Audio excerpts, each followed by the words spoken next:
Le 5e régiment de dragons est basé à Cinku, sur le plus grand camp de Roumanie. Cinku, c'est un village de 1700 habitants. Et depuis un peu plus d'un an, il est de plus en plus connu hors de ses frontières.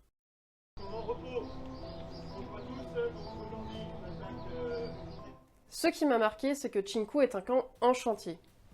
On trouve par exemple, comme ici à l'image, le centre opérationnel en pleine construction.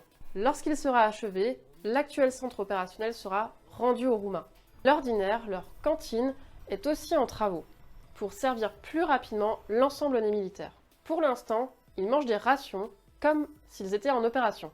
Les militaires empilent des palettes, en font des tables, des bancs, ils bricolent comme ils peuvent avec ce qu'ils ont sous la main. Comme on voit sur ces images par exemple, une table de ping-pong faite avec les moyens du bord. Et pour éviter de ramener de la boue dans leur chambre, ils se créent des chemins de pierre, comme ici. Quelques militaires vivent encore sous tente, en attendant l'arrivée de nouveaux préfabriqués, mais la plupart y sont déjà installés.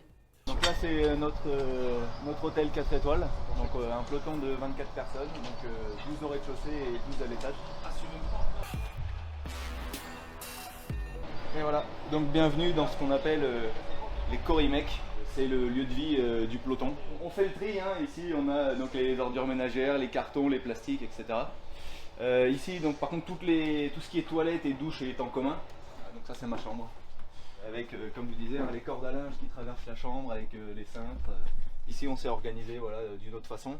J'ai mon équipage qui dort ici avec mon tireur et mon pilote. On a une étagère par personne.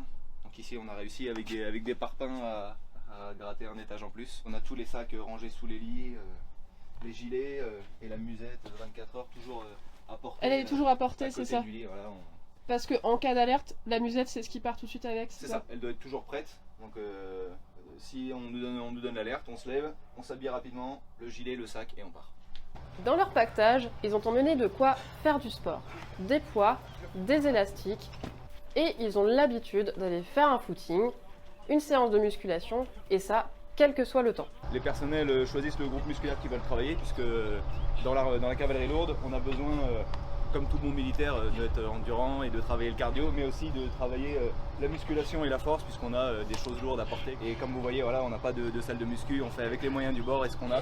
Chacun a mis un peu de poids dans sa caisse pour venir ici, et donc on a construit des bancs. Voilà, le Brave Chef ici a construit un espèce de banc de musculation avec 3 planches et des clous.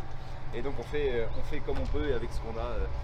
On a réussi à ficeler aussi quelques barres de traction au niveau des cages d'escalier. Et voilà, on fait avec les moyens du bord. On s'arrange et comme tout le monde a un petit peu de tout, on réussit à avoir le peu de matériel qu'il nous faut pour travailler correctement. Pour la coiffure aussi, ils doivent improviser. Par exemple, le brigadier Abou a investi dans du matériel afin de pouvoir raser ses camarades. On fait des prix et tout. Pour attirer le chaland. J'ai remarqué que c'était rustique, mais ils ne s'en plaignent pas. De jour comme de nuit, les dragons sont prêts à partir à tout moment. He loses fight on the right hand side. You're gonna be the only force to support